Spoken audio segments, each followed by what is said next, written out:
Assalamualaikum warahmatullahi wabarakatuh.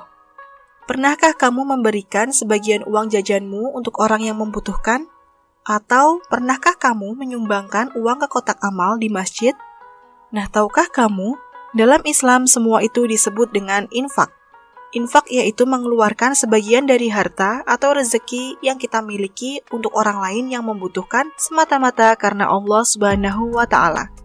Nah, sekarang yuk kita pelajari bersama salah satu hadis tentang berinfak. Hadis tentang berinfak riwayat Bukhari dan Muslim.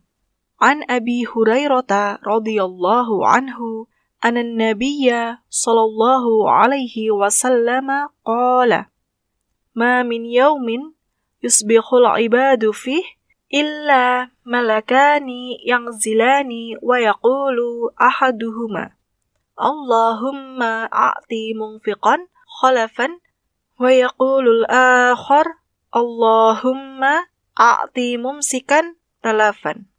Artinya, dari Abu Hurairah radhiyallahu anhu bahwa Nabi sallallahu alaihi wasallam bersabda, tidak ada suatu hari pun ketika seorang hamba melewati paginya kecuali akan turun dua malaikat kepadanya, lalu salah satunya berkata, Ya Allah, berikanlah pengganti bagi siapa yang menafkahkan hartanya. Sedangkan yang satunya lagi berkata, Ya Allah, berikanlah kehancuran kepada orang yang menahan hartanya atau bakhil. Hadis riwayat Al-Bukhari dan Muslim. Hadis ini sangat luar biasa. Setiap pagi Allah mengutus dua malaikat. Salah satunya mendoakan orang yang berinfak agar hartanya diganti bahkan ditambah oleh Allah. Sementara malaikat lainnya mendoakan kerugian atau kehancuran kepada orang yang bakhil, yang menahan hartanya dan tidak mau berbagi. Dari sini kita tahu bahwa berinfak itu bukan hanya soal memberi, tapi juga soal keberanian untuk percaya kepada janji Allah dan kemauan untuk peduli terhadap sesama. Hadis tersebut juga dikuatkan oleh hadis riwayat Ahmad berikut ini. Ma tola'at syamsun qattun illa bu'itha malakani yunadiyani yusmi'ani ahlal ardi illa thaqalaini.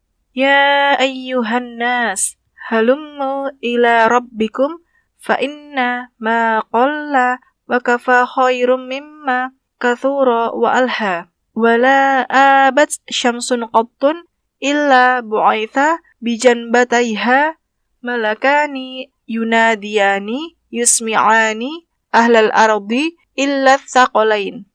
Allahumma a'ti munfiqan khalafan wa a'ti mumsikan talafan. Artinya, tidaklah matahari terbit melainkan diutus di dua sisinya dua malaikat yang berseru. Semua penduduk bumi mendengarnya kecuali jin dan manusia.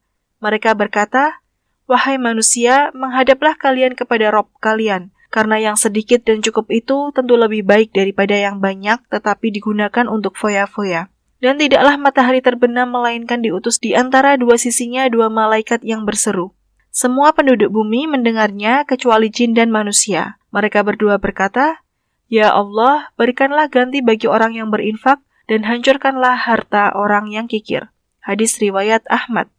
Hadis tersebut menjelaskan bahwa kehormatan bagi setiap manusia yang memiliki kepedulian sosial dalam berinfak kepada orang-orang yang membutuhkan, dengan bersamaan malaikat turun yang mendoakan orang-orang yang berinfak dengan kelapangan hati. Malaikat yang lain juga berdoa kepada Allah Subhanahu wa Ta'ala untuk menghancurkan harta-harta orang yang kikir. Lalu ada pula hadis tentang berinfak riwayat Al-Bukhari dan Hakim bin Hizam. An Hakim ibn Hizamin radhiyallahu anhu 'ani Nabi sallallahu alaihi wasallam qala, Al-yadul ulya khairum minal yadus sufla wa bada' biman ta'ulu wa khairu sadaqati ana dhahri ghinan wa man yasta'fifu yu'ifahullah wa ma yastaghni yughnihillah. Artinya, dari Hakim bin Hizam radhiyallahu anhu dari Nabi sallallahu alaihi wasallam, beliau bersabda, tangan yang di atas lebih baik daripada tangan yang di bawah, dan mulailah dari orang-orang yang menjadi tanggunganmu. Dan sebaik-baik sedekah adalah yang dikeluarkan dari orang yang tidak membutuhkannya.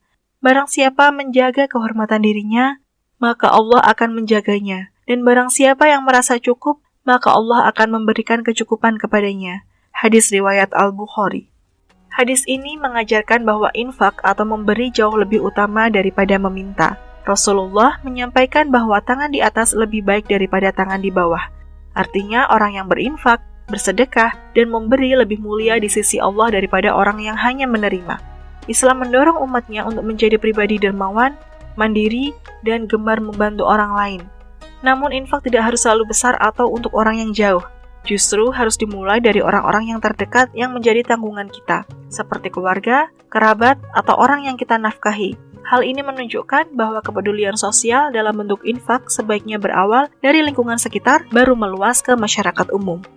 Infak adalah bentuk kepedulian sosial. Dengan berinfak, kita membantu orang lain yang sedang kesulitan. Mungkin ada orang yang tidak mampu membeli makanan hari ini, atau ada korban bencana alam yang kehilangan rumahnya.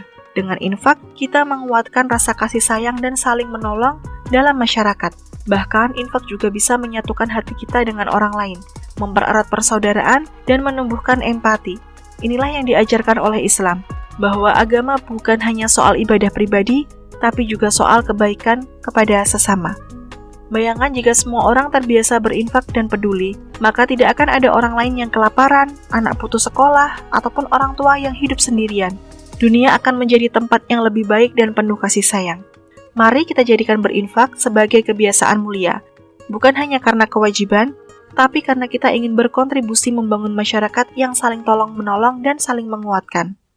Nah, sekarang coba kalian tuliskan pendapat kalian di kolom komentar atau di buku kalian tentang mengapa infak itu penting dalam kehidupan pribadi dan sosial. Lalu buatlah rencana tindakan infak yang bisa kamu lakukan dalam minggu ini. Tidak harus uang ya, namun bisa berupa makanan atau apapun yang kamu miliki. Berinfak bukan hanya soal harta, tapi soal hati yang peduli dengan sesama. Terima kasih sudah belajar bersama. Jangan lupa diamalkan ya. Wassalamualaikum warahmatullahi wabarakatuh.